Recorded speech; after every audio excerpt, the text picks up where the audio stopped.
IVF చికిత్సలో 25% భారీ discount, free doctor consultation, free ultrasound scan, logo launch, Andro max advanced male infertility centre ను కూడా ప్రారంభించారు. కాసేపట్లో ప్రజాభవన్ లో టీపీసీసీ కార్యవర్గ సమావేశం జరగనుంది. సీఎం రేవంత్ రెడ్డి అధ్యక్షతన జరిగే ఈ సమావేశంలో కీలక అంశాలపై చర్చించబోతోంది.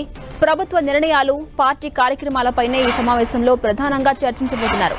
రుణమాఫీ, ఉద్యోగ నోటిఫికేషన్స్ తో పాటు ప్రస్తుత రాజకీయ పరిస్థితులపైన చర్చించే అవకాశం ఉంది.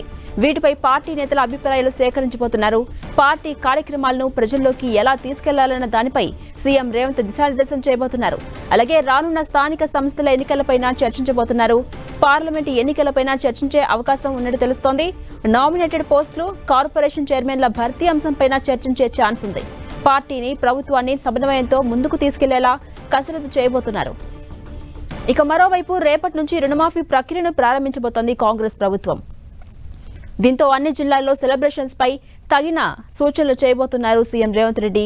కాంగ్రెస్ ప్రభుత్వం ఇచ్చిన మాట ప్రకారం రుణమాఫీ చేసి చూపిస్తుందనే విషయాన్ని ప్రజల్లోకి బలంగా తీసుకెళ్లాలని సూచించబోతున్నారు. టీపీసీసీ కార్యవర్గ సమావేశానికి కాంగ్రెస్ వ్యవహారాల ఇన్ఛార్జ్ దీపదాస్ మున్షితో పాటు ఏఐసీసీ ఇన్ఛార్జ్ కార్యదర్శులు, పీఏసీ సభ్యులు, మంత్రులు, డీసీసీ అధ్యక్షులు, అనుబంధ సంఘాల అధ్యక్షులు, చైర్మన్లు హాజరు కాబోతున్నారు.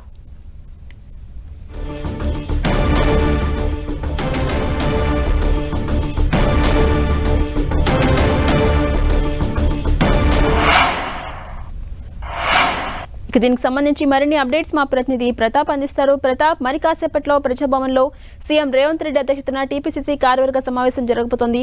ప్రధానంగా ఏ అంశాలపై చర్చించే అవకాశం ఉంది? ఓవరాల్ గా అప్డేట్స్ ఏంటి?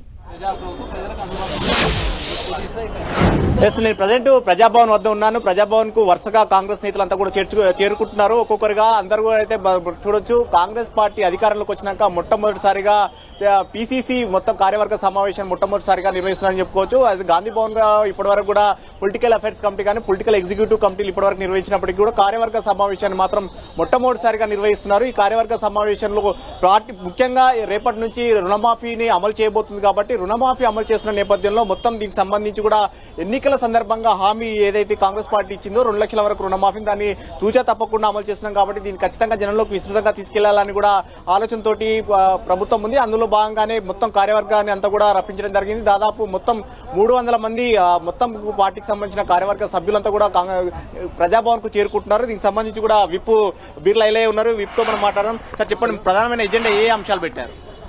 ఏదైతే గౌరవ ముఖ్యమంత్రి ఎలక్షన్ల ముందు రుణమాఫీ మీద హామీ ఇచ్చిండో, మొదటనే వరంగల్ రైతు డిక్లరేషన్ మా భావి ప్రధాని రాహుల్ గాంధీ గారి మాట ఇవాళ మా గౌరవ ముఖ్యమంత్రి నిలబెట్టి ఏదైతే రైతులకు రుణమాఫీ చేస్తని చెప్పి మాట ఇచ్చామో మాట ప్రకారం మొన్న మంత్రివర్గం తీర్మానం చేసి రేపు 4 గంటలకు సుమారు 1,00,000 రూపాయల వాళ్ళందరూ కూడా ఏకకాలంలో రుణమాఫీ జరగబోతుంది.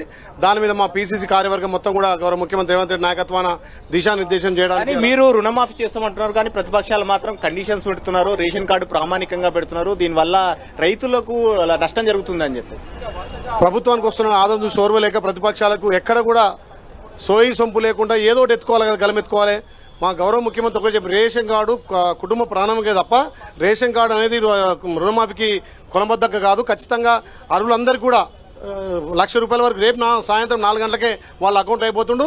ఏదైతే 2 లక్షలు ఆగస్టు 15 లోపు ప్రతి 2 లక్షల వారికి వర్తించే విధంగా కార్యాచరణ చేస్తాం. దాని మీద దిశానిర్దేశం చేసి రేపటి నుంచి ప్రతి గ్రామంలో ఏదైతే రైతు వేదికల ద్వారా ప్రజలందరికీ రైతులందరికీ వివరించడం కోసం పీసీసీ కార్యవర్గం ఇవాళ పెద్ద ఎత్తున సమావేశం పెడుతుంది.